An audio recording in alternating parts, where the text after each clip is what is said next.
क्या बात है भाभी वकील साहब, आज आप सुबह सुबह ही मुझे लगता है कि आपसे मैंने जो काम कहा था उसी काम के लिए आप आए हैं। जल्दी ही कर लीजिए ना पापा से बात, वरना मैं कितना दिन और इंतजार करूंगी। हाँ, और कहीं ऐसा ना हो कि आप इंतजार ही करते रह जाइए और मुझे कोई और उड़ा कर ले जाए।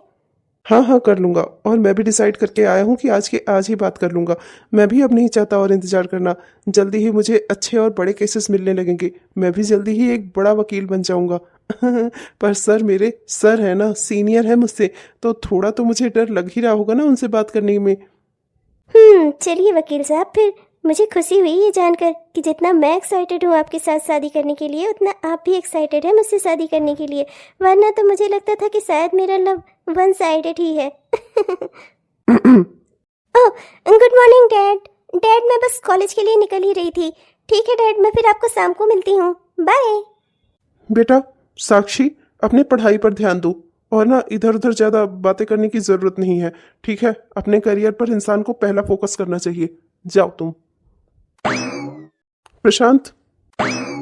जी जी सर। सर मुझे ना आपसे एक बहुत इम्पोर्टेंट बात करनी थी, बहुत ज़रूरी। सर अगर आपके पास 10 मिनट का समय हो तो प्लीज़ आप मेरी बात सुनेंगे। जो तुम कहना चाहते हो ना प्रशांत, उससे पहले तुम्हें मेरी एक बात सुननी चाहिए। अगर हम किसी से प्यार करते हैं तो हमें ये कोशिश करनी चाहिए कि उसे ज़िंदगी की सारी खुशियाँ मिले। और अगर वो खुशी उसे हम नहीं दे सकते ना, तो हमें ये डिसाइड करना चाहिए कि हम उस इंसान से दूर हो जाएं, हमेशा हमेशा के लिए। प्रशांत, अगर तुम मेरी जरा सी भी इज्जत करते हो तो जो तुम मुझसे कहना चाहते हो ना, वो मुझसे तुम कभी मत कहना।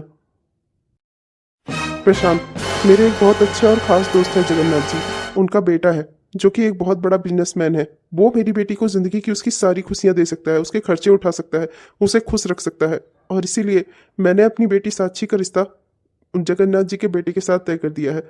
और मुझे पूरी उम्मीद है कि तुम मेरी नाक नहीं कटने दोगे।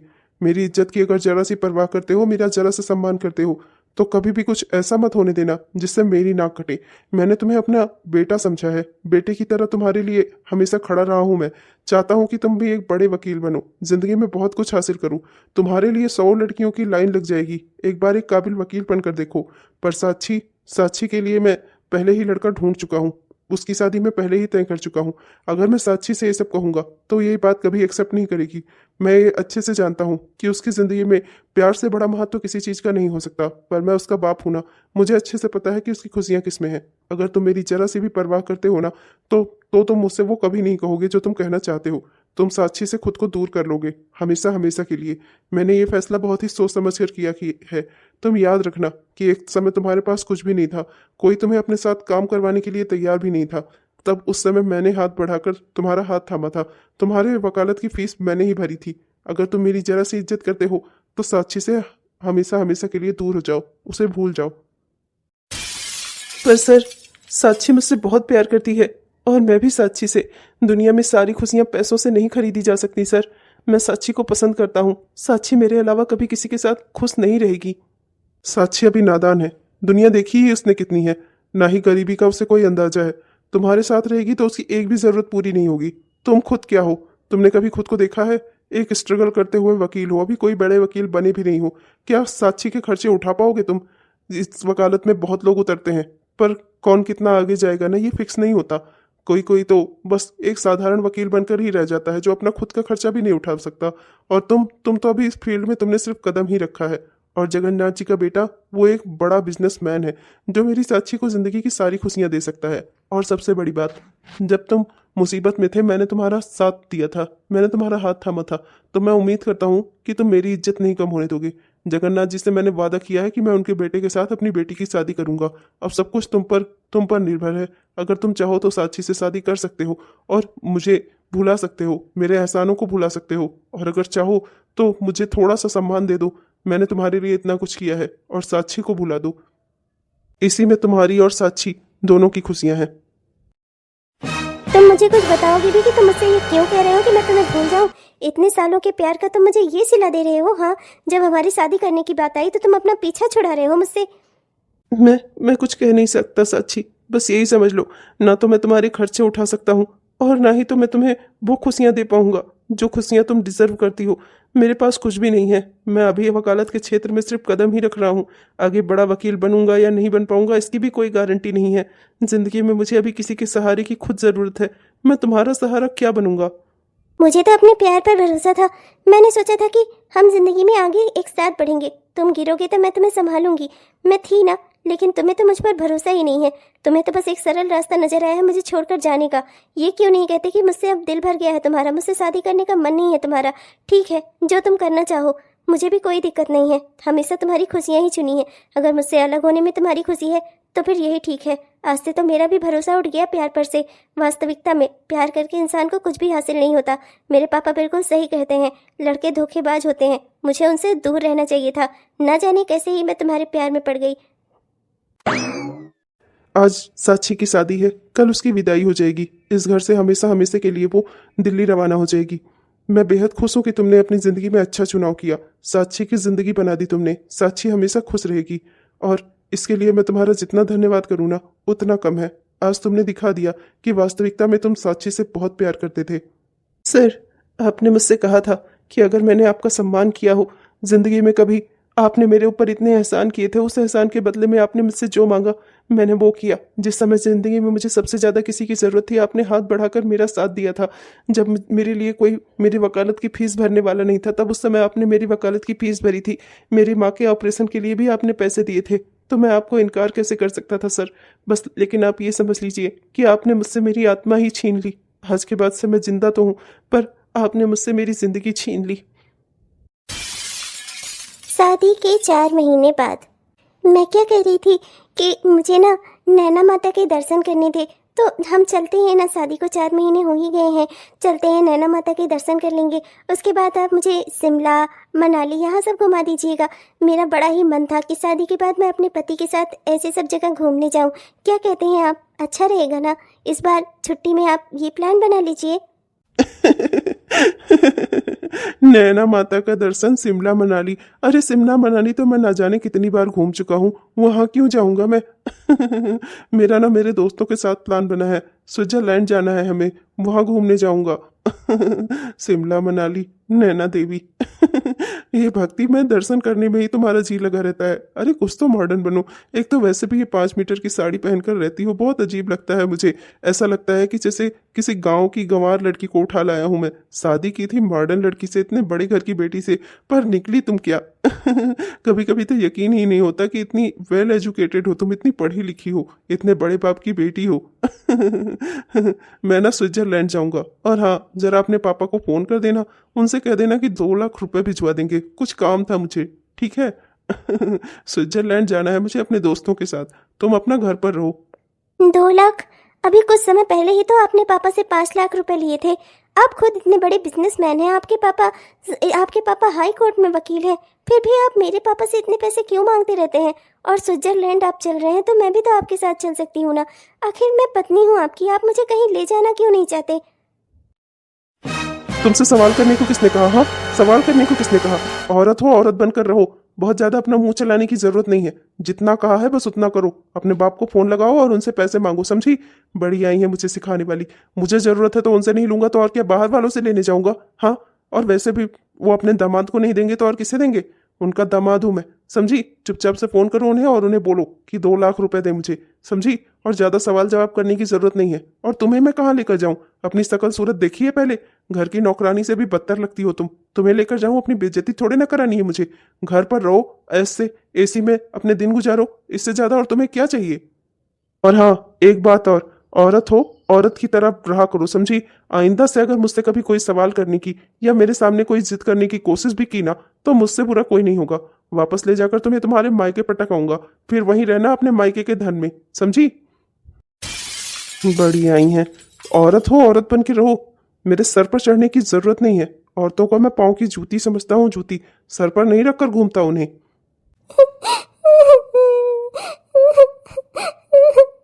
सच्ची बेटा? माँ जी, क्या मैं बेकार दिखती हूँ? क्या मैं सुंदर नहीं हूँ? माँ जी, क्या मैं बाहर लाने ले जाने लायक नहीं हूँ? माँ जी, जब से मेरी शादी हुई है मेरी कितनी ख्वाहिशें थी इनके साथ घूमने की, फिरने की, बाहर जाने की। मैं कितना चाहती हूँ कि मेरे पति भी मेरे साथ रहें, जैसे और लोगों के पति उनके साथ होते हैं, पर मेरे पति ऐसे क्यों नहीं है माँ जी? इन्हें तो अकेले घूमना फिरना अच्छा लगता है, मुझे सम्मान तक नहीं देते। एक पत्नी का क्या कोई सम्मान नहीं होता, कोई अधिकार नहीं होता? मेरी ऐसी क्या गलती है माँ जी जो मेरे साथ ये ऐसा बर्ताव करते हैं? बहू, मैं तुझे क्या कहूँ बेटा, मेरे इस घर में मेरी औरतों की यही इज्जत है। मैंने जिंदगी भर तेरे ससुर जी से कभी कोई सम्मान नहीं पाया, ना ही अपने बेटे से कोई सम्मान पाया, तो मैं क्या ही उम्मीद करूं बेटा कि वो लोग तुझे सम्मान देंगे। इस घर में पैसा तो बहुत है बहू, पर औरतों के लिए सम्मान इन आदमियों के पास जरा सा भी नहीं है बेटा, जरा सा भी नहीं है। पर माँ जी, आपने तो अपनी पूरी जिंदगी ऐसे काट ली, पर मैं कैसे काट पाऊंगी? मेरी तो पूरी जिंदगी ही बर्बाद हो गई माँ जी। इससे तो अच्छा होता कि मैं कुंवारी रह लेती। बहू, तू चिंता मत कर, मैंने कभी अपने लिए तो कुछ नहीं कहा, पर तेरे लिए मैं जरूर आवाज उठाऊंगी बहू। हाँ, मैसेज आ गया, ससुर जी ने भेज दिए पैसे अपने दामाद के लिए। जाओ बेटा, जाकर स्विट्जरलैंड में अय्यासी करो। चलो, पैसे आ गए, बढ़िया हुआ। अब लड़कियों को भी फोन कर देता हूँ और दोस्तों को भी। अपना आराम से स्विट्जरलैंड में मजे करेंगे। होटल में रूम बुक कर लेता हूँ, खूब बढ़िया से एंजॉय होगा मेरा। बेटा जितेंद्र, ये सब क्या है? तू बहू के पापा से पैसे लेता है, उसके बाद लड़कियों के साथ घूमने जाता है, होटल में घूमता है। ये सब बात बेटा पहले शादी से तूने जो किया सो किया, पर कम से कम अब तो सुधर जा। अब तो समझ, तू साक्षी से तेरी शादी हो चुकी है, वो भी तेरे साथ घूमना फिरना चाहती है। बेटा ये बाहर लड़कियों के साथ घूमना फिरना, इन सब में कुछ नहीं रखा है बेटा। अपने घर परिवार में रह, अपना घर परिवार संभाल। साक्षी बहुत ही अच्छी लड़की है, उसकी सारी उम्मीदें जुड़ी है तुझसे, तो समझता क्यों नहीं बेटा? इस तरीके से ना घर परिवार में दरार पड़ती है। औरत कभी खुश नहीं रहती बेटा। जो औरत का पति इधर उधर बाहर मुंह मारे पर अपनी ही पत्नी को कभी ध्यान न दे, ऐसी पत्नी कभी खुश नहीं रहती। इससे परिवार टूटता है बेटा। अरे चुप करो मम्मी, आपसे किसने पूछा कि मुझे क्या करना है जिंदगी में क्या नहीं? आपसे पूछकर आज तक एक भी काम किया है जो आप आई हैं मुझे सलाह देने? अपने लिए आप कभी कुछ बोल पाई? बाबूजी का जहां मन किया वहां घूमते फिरते हैं। आज तक भी उनका जिनके साथ मन करता है उसके साथ अय्यासियां करते हैं। आप कुछ बोल पाई जो आप अपनी बहू की ओर से आई हैं मुझसे वकालत करने? ससुर जी मुझे पैसे क्यों नहीं देंगे भला? उनका दामाद हूं मैं। उनके बेटी से शादी ही इसीलिए की थी, इतना बड़ा घर देखकर। और किस लिए की थी? अपनी जमाई को अगर पैसे नहीं देंगे तो और किसे देंगे? और देते हैं तो कोई एहसान नहीं करते मुझ पर। जो कुछ उनकी बेटी का है वो मेरा भी तो है। और जहां तक सवाल है मेरा बाहर घूमने फिरने का, तो वो तो मेरी आदत है और वो मैं करूंगा। वो आदमी ही क्या जो घर में पड़ा रहे और घर में पड़ा रहे और बाहर की लड़कियों को ना देखे? अरे मेरे पास पैसे हैं, रुपए हैं, मैं खूबसूरत हूं, तो मैं अपना चाहे जो करूं। और वो मेरी पत्नी है, उसका तो फर्ज है, धर्म है यही कि वो घर में रहे, आपकी सेवा देखभाल करे, घर संभाले, एसी वाले कमरे में लेटकर टीवी देखे। अब इससे ज्यादा सुख उसे और क्या ही मिलेगा? ये बहुत ही घटिया सोच है बेटा कि तू बाहर जाकर अय्यासियां करे और तेरी बीवी तेरा इंतजार करे। तेरी बस एक ही इच्छा है कि जब तू लौटकर घर में आए तो तेरी पत्नी तुझे घर में मिले और बाहर तू अपना घूमे फिरे और जो दिल में आए सो करे। ये अच्छी आदत नहीं है बेटा, इससे घर परिवार कभी खुशहाल नहीं चलता। मैं सह गई क्योंकि मेरी मजबूरियां थी, पर अगर किसी दिन साक्षी ने पलटवार कर दिया ना तो तेरा घर टूट जाएगा बेटा। साक्षी जैसी अच्छी लड़की तुझे दोबारा नहीं मिलेगी। ओ मॉम प्लीज, आपसे किसी ने नहीं पूछा कि मुझे अपनी जिंदगी में क्या करना है क्या नहीं करना। जो मुझे ठीक लगेगा सो मैं करूंगा। और प्लीज आपसे किसी ने सलाह नहीं मांगी, सो आगे से मुझे ना कोई सलाह देने बताना आप। साक्षी तू यहाँ, तुझे तो अपने ससुराल में होना चाहिए ना। अभी तो हमारे यहाँ कोई फंक्शन भी नहीं है, फिर तू यहाँ क्यों आई है? ओह, तो अब मेरा इतना भी हक नहीं है कि मैं अपने घर में आकर कुछ दिन बिता सकूं, कुछ दिन यहाँ रह सकूं? क्यों? क्या मेरा अब ये घर नहीं रहा पापा? आपने मुझे हमेशा के लिए पराया कर दिया। ऐसा क्यों बोल रही है साक्षी? मेरी बेटी है तू। पर देख बेटा, एक बड़े घर की बहू भी है तू, उनका मान सम्मान जुड़ा है तुझसे। और इस तरीके से तो बिना बताए अगर अपने घर चली आएगी, अपने मायके चली आएगी, सोचा भी है कि वहां जगन्नाथ जी, उनकी पत्नी और तेरा पति लोगों को क्या जवाब देंगे? इस तरीके से बार बार तेरा मायके आना ये शोभा नहीं देता। और मैं जानता हूँ जिस भी चीज के लिए तू यहाँ आ रही है ना, मैं तुझसे अभी भी कहूंगा अब अपने घर परिवार में रह और बेकार के चोचलों में मत पड़। ऐसा कोई भी कदम मत उठा जिससे तेरी जिंदगी में कोई तूफान आए। वाह डैड, आपने हमेशा मुझे सिर्फ दूसरों के सम्मान की रक्षा करने के बारे में ही बताया है। पहले आपके सम्मान की रक्षा करूं, फिर पति के सम्मान की रक्षा करूं, ससुराल के सम्मान की रक्षा करूं। पर मेरा क्या पापा? मेरी क्या कोई ख्वाहिशें नहीं थी? मेरी क्या कोई इच्छाएं नहीं थी? आपको अब यहाँ मेरा आना भी खटक रहा है। मैं जाऊँ कहाँ, आप मुझे ये बता दीजिए। जिसके साथ आपने मेरी शादी की है उसे तो मुझसे कोई मतलब ही नहीं है। वो तो अपना बाहर बाहर घूमते फिरते हैं, जब उनका दिल करता है जहाँ चले जाते हैं। मुझे कहीं लेकर नहीं जाते वो, क्योंकि मेरे साथ चलने में तो उनकी बेइज्जती होती है ना।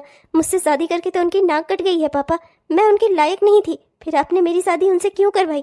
मैं उनके मान सम्मान की रक्षा करूं, और मेरी इच्छाओं का क्या? मेरी इच्छाओं के बारे में सोचने वाला कोई नहीं है। देख साक्षी, शादी को अभी तेरे कुछ महीने ही हुए हैं, इतनी जल्दी सब कुछ ठीक हो जाए ये जरूरी नहीं है बेटा। और वैसे भी इतने बड़े घर परिवार में तेरी शादी हुई है, थोड़ा बहुत तो तुझे एडजस्ट करना ही होगा ना। अभी सब कुछ नया नया है, धीरे धीरे सब एडजस्ट हो जाएगा। अब लेकिन अगर ऐसे ही भाग भाग कर मायके आती रही ना तो कुछ भी ठीक नहीं होगा, समझी? ठीक है डैड, समझ गई मैं। मेरा तो ना अब ससुराल रह गया है ना मायका। मुझे अच्छे से पता है तुम मुझे स्विट्जरलैंड लेकर नहीं जाओगे। अपनी पत्नी को बोला है कि स्विट्जरलैंड घूमने जा रहे हो और मेरे साथ यहाँ मुंबई में मजे कर रहे हो। इसके बाद तुम स्विट्जरलैंड उस जेनी को लेकर जाओगे ना। मैं अच्छे से जानती हूँ तुम मुझसे ज्यादा प्यार उस जेनी से करते हो और खर्चा भी मुझसे ज्यादा जेनी पर ही करते हो। हाँ, सब जानती हूँ मैं तुम्हारे बारे में। मैं तुमसे कितना समय से प्यार करती हूँ, फिर भी तुमने मुझसे शादी नहीं की। और उसके बाद उस जेनी को भी अपने प्यार में लगा लिया तुमने। उसके साथ भी घूमते फिरते हो और मुझसे ज्यादा खर्चा उस पर करते हो। मैं अच्छे से जानती हूँ स्विट्जरलैंड घूमने का मेरा सपना ना सपना बनकर ही रहेगा। तुम तो उस जेनी को ले जाओगे ना। तुम अच्छे से जानती हो तुम्हारे साथ घूमना फिरना, जेनी के साथ घूमना फिरना सो अलग की बात है। शादी करके तुमसे घर बसाना ये अलग की बात है। तुम जानती हो कि तुम शादी वाला मटेरियल नहीं हो, समझी? और ऐसे सपने इंसान को देखने भी नहीं चाहिए जो कभी पूरे ना हो सकें। और जहां तक रह गया सवाल खर्चे का, तो जो इंसान मुझे ज़्यादा अच्छा लगेगा उस पर ज़्यादा पैसे खर्च होंगे। तो लेकिन स्विट्जरलैंड चलने की जहाँ तक बात है, वहाँ मैं तुम्हें भी स्विट्जरलैंड लेके चलूंगा घुमाने के लिए। चिंता क्यों करती हो जान? सच में यू आर सो स्वीट। पिताजी ने क्या सोचा? मैं उनके यहाँ नहीं रह सकती तो भागकर ससुराल ही जाऊंगी क्या? मुंबई चली आई मैं, यहाँ घूमूंगी फिरूंगी, अपने लिए रूम बुक कर लिया, चली आई मैं यहाँ पर। हाँ, मम्मी जी को बोलकर आई हूँ कि मायके गई हूँ, कम से कम इसी बहाने मैं अपनी जिंदगी थोड़ा तो जी लूं, भले ही अकेले ही सही। नीचे उतारो मुझे अब। मुझे डर लग रहा है बाबा। अरे ऐसे कैसे? ये आवाज तो कुछ जानी पहचानी सी लग रही है। जितेंद्र जी, आप? ये सब क्या है जितेंद्र जी? आप तो बोल कर रहे थे आप अपने दोस्तों के साथ स्विट्जरलैंड जा रहे हैं, और यहाँ मुंबई में बीच पर आप ये सब कर रहे हैं यहाँ पर आकर? वो सब छोड़ो, पहले ये बताओ कि तुम यहाँ क्या कर रही हो? तुम्हें तो मैं अपने घर में छोड़कर आया था ना। तुम यहाँ मुंबई में क्या कर रही हो? हाँ, यहाँ बीच पर किसके साथ घूम फिर रही हो? हाँ, किसके साथ नाक कटा रही हो हमारे खानदान की? हाँ, तुम यहाँ क्या कर रही हो? अपनी गलती छुपाने के लिए मुझ पर इल्जाम लगा रहे हैं। आपकी तरह मैं कैरेक्टर लेस नहीं हूँ, समझे आप? मैं यहाँ अकेले घूमने आई थी, और यहाँ आकर जो नजारा देखा ना, मेरी आंखें खुली रह गईं। मेरे पापा से पैसे लेकर आप अय्यासियाँ करते हैं? हाँ, दुष्ट औरत, बेगैरत कहीं की। तुम्हारी हिम्मत कैसे हुई मुझसे सवाल करने की? हाँ, मुझसे सवाल आज तक मेरे बाप ने नहीं किया, फिर तुम क्या चीज हो? जो तुम्हें मिल रहा है ना उसी में खुश रहो, एसी वाले कमरे में लेटकर टीवी चलाओ। तुम मेरी पत्नी हो, इसके लिए तुम्हारे लिए इतनी सारी सुख सुविधाएं हैं। घर में नौकर चाकर है, चुपचाप से पड़ी रहो। इतना नहीं हो रहा है तुमसे? आई हो मुझसे सवाल करने? मेरी पत्नी बना तो दिया तुम्हें, घर में मेरे नाम से रह तो रही हो, और क्या चाहिए तुम्हें? हाँ, बाहर बाहर मैं अपना चाहे जहाँ चाहे जो करूं। होती कौन हो तुम मुझसे सवाल जवाब करने वाली? आइंदा से अगर मेरा पीछा किया या मेरी जासूसी करने की कोशिश की ना, तुम्हारी दोनों टांगे तोड़ दूंगा मैं। और खबरदार, घर से बाहर निकलने की कोशिश की तो मेरे घर का कुछ नाम है, मान सम्मान है, पद प्रतिष्ठा है हमारे घर की, हमारे खानदान की। इस तरीके से बाहर बाहर घूम रही है, अकेले कमरा ले रही है। मैं तेरे बारे में ना सब जानता हूँ। आइंदा से अगर कमरे से अपने बाहर पैर निकालने की कोशिश की ना, तो तेरी दोनों टांगे तोड़ दूंगा मैं। जा अब घर जा, और खबरदार बाहर नजर मत आना, समझी? कहाँ जाऊँ मैं? अब मेरे पास कोई दूसरा रास्ता नहीं है। अच्छा खासा पढ़ लिख रही थी, क्या करने में प्यार में पड़ी तो मन किया कि उसी इंसान से शादी करूं जिससे प्यार किया, पर वो तो धोखेबाज निकला, उसने मुझे छोड़ दिया। उसके बाद पापा ने मेरी शादी दूसरे लड़के के साथ करवा दी, और वो, उसकी नज़रों में मेरा कोई सम्मान ही नहीं है। बाहर बाहर दूसरी लड़कियों के साथ घूमता फिरता है, उन्हें शॉपिंग कराता है। उसकी ज़िंदगी में तो जैसे मैं हूँ ही नहीं। मुझे तो अपना अस्तित्व ही नहीं समझ में आ रहा है। क्यों हूँ मैं इस दुनिया में? क्या कर रही हूँ मैं? किसके लिए जी रही हूँ? मुझे तो मर जाना चाहिए, क्यों जिंदा रहूँ मैं? बहू रुक जा, ये तो क्या करने जा रही थी? हे भगवान, बहू मैं जानती हूँ कि मेरा बेटा अच्छा नहीं है, पर माफ कर दे बेटा, इस तरीके से अपनी जान देने जा रही थी। अगर तुझे कुछ हो जाता तो मैं क्या करती बेटा? हो जाता तो अच्छा होता माँ जी। मेरी हालत देख रही हैं आप। आपके बेटे ने मुझ पर हाथ उठाया। मुंबई गई थी मैं, वहाँ पर सिर्फ अपना गम भुलाने गई थी। नहीं पता था कि एक और गम मिल जाएगा मुझे। आपका बेटा वहाँ दूसरी लड़कियों के साथ घूम फिर रहा है। आपको तो सब पता होगा ना माँ जी, पर आपने मुझे कभी बताना जरूरी नहीं समझा। मुझे अपनी जिंदगी का कोई मकसद ही नजर नहीं आ रहा है। क्या करूंगी मैं जिंदा रहकर? बहू, मैं तुझसे झूठ नहीं कहूंगी। मैं सब जानती हूँ अपने बेटे के बारे में। मैं सब जानती थी, शुरू से जानती थी। हमेशा यही कोशिश रहती थी मेरी कि तुझे कभी ये कुछ पता ना चले। अगर मुझे पता होता कि तू मुंबई जा रही है तो मैं तुझे जरूर रोकती बेटा, पर मैं जान ही नहीं पाई। मुझे तो तूने यही बताया था कि तू अपने मायके जा रही है, पर जब मैं वहाँ से गई, तेरे पिताजी से मेरी बात हुई तो मुझे पता चला कि तू वहाँ से निकल चुकी है। मैं तुझे ढूंढने आ ही रही थी कि रास्ते में तू मुझे मिल गई। ये तो भगवान का शुक्र है कि मैंने तुझे सही समय से रोक लिया। बेटा, मैं जानती हूँ कि तुझे बहुत दुख हो रहा है, पर बेटा इन सब में तेरी क्या गलती है? तू अपनी जान क्यों ले रही है? तेरे मरने के बाद क्या ही सुधर जाएगा बेटा? जो कुछ जैसा है वो वैसा ही रहेगा। इन जैसे लोगों के लिए तो अपनी जिंदगी क्यों खत्म करना चाहती है? मुझे नहीं पता कि मैं अपनी जिंदगी में क्या करूंगी। मुझे नहीं पता कि मैं कब तक जिंदा रहूंगी। नहीं पता मुझे कुछ भी। मेरी जिंदगी के मालिक हमेशा दूसरे लोग ही रहे, कभी मैं खुद नहीं बन पाई। मेरी जगह अगर आपकी बेटी होती तब भी क्या आप उसके साथ ऐसा ही होने देती? ऐसा ही जमाई ढूंढती उसके लिए जैसा आपका बेटा है? तो मेरे लिए मेरी बेटी जैसी ही है बहू। मैं जानती हूँ मुझसे बहुत बड़ी गलती हुई है। मुझे तुझसे ये राज छिपाना नहीं चाहिए था। शादी से पहले ही अगर मैं तुझे ये सब कुछ बता देती तो शायद तू इस गलत रिश्ते में कभी न फंसती। बेटा, गलती मेरी है तो इस गलती से तुझे बाहर भी मैं ही निकालूंगी।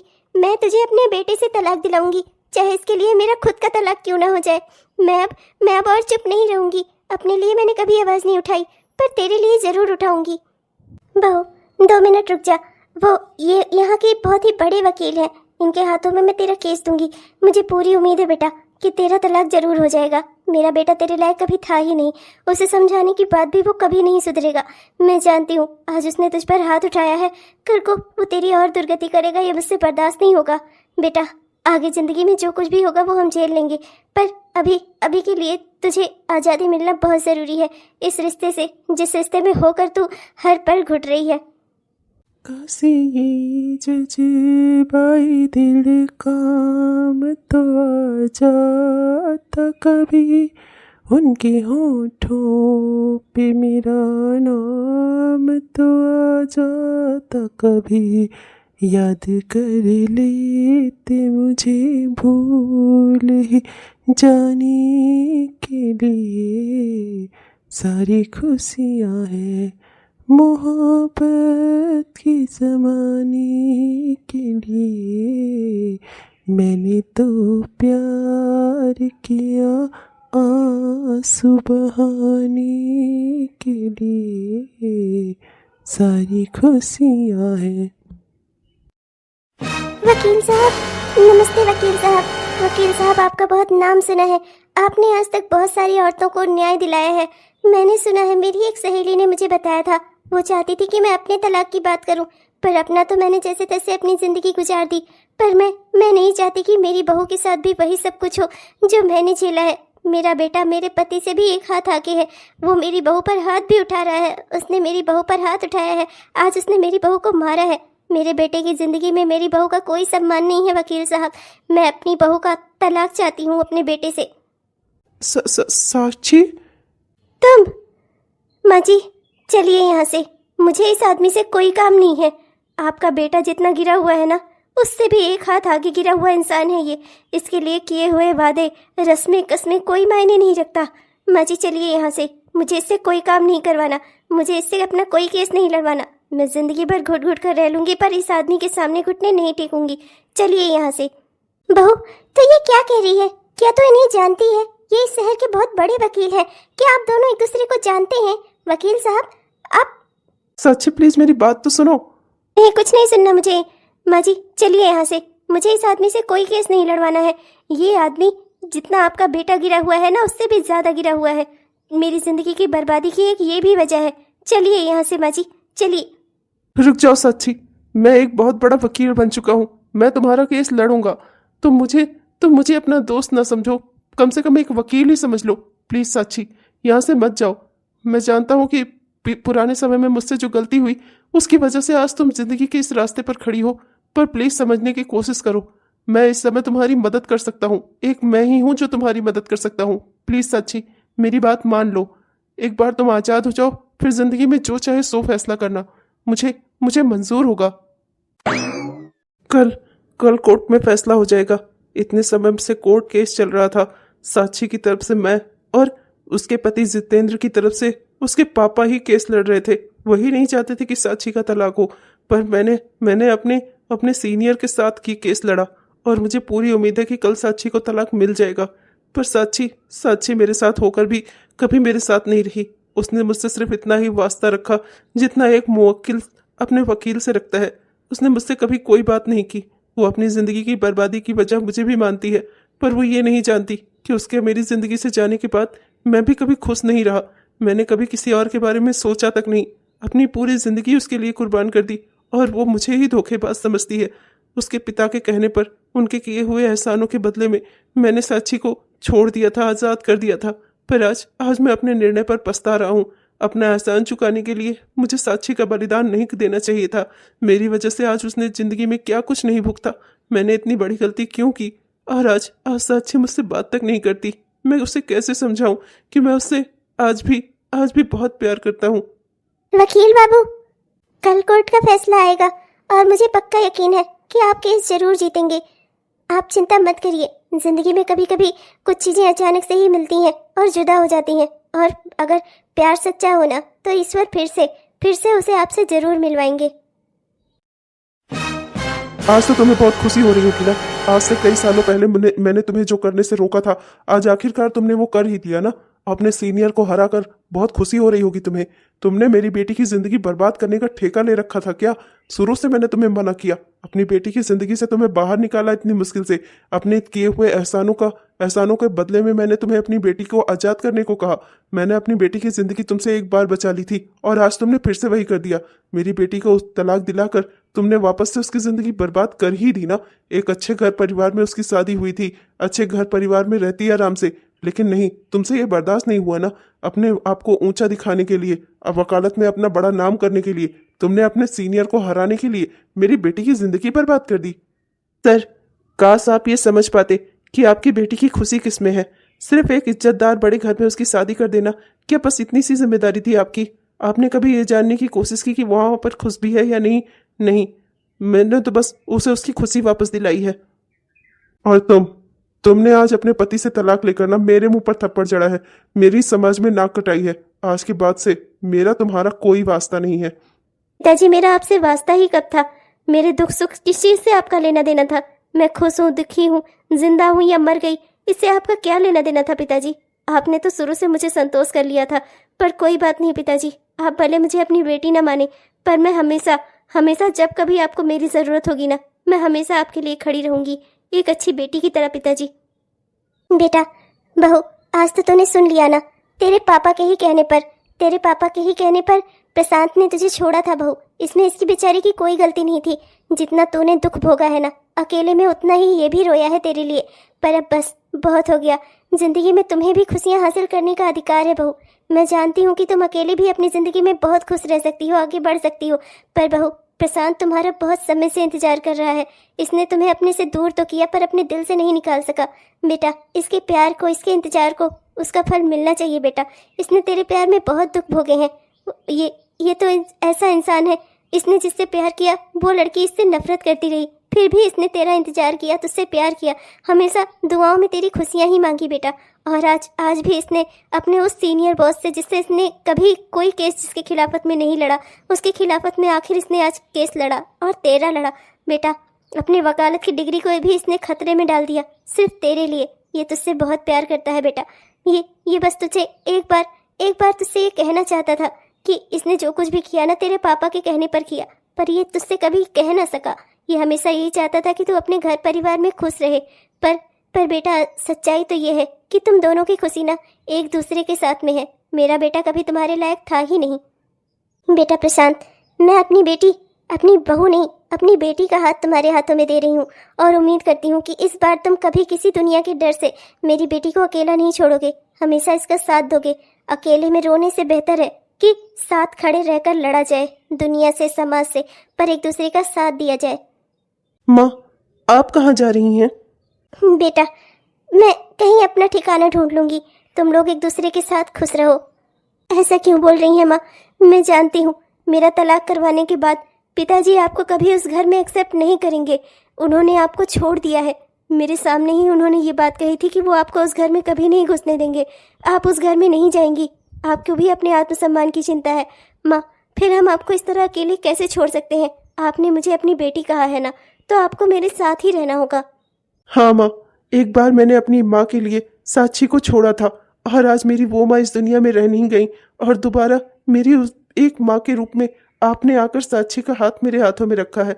आपने मुझे साक्षी से मिलवाया है माँ, तो आप मुझे छोड़कर कैसे जा सकती हैं? एक माँ मुझे छोड़कर इस दुनिया से चली गई, पर दूसरी माँ को मैं अपने पास से जाने नहीं दूंगा। माँ, आप हमारे साथ रहिए। मैं आपका बेटा नहीं हूँ क्या?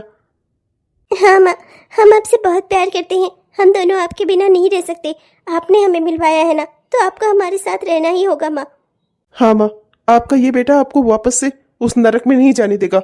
आप मेरे घर में रहिए, अपने घर में रहिए, सम्मान के साथ, खुशी के साथ, अपनी बेटी के साथ, अपने बेटे के साथ। किसी ने सच ही कहा है, रिश्ते सभी अपने तभी बनते हैं जब उनमें प्यार और अपनापन हो। प्यार और अपनापन ना होना तो खून के रिश्ते भी अपने नहीं हो पाते, और अगर अपनापन और प्यार होना तो पराये रिश्ते भी अपने हो जाते हैं।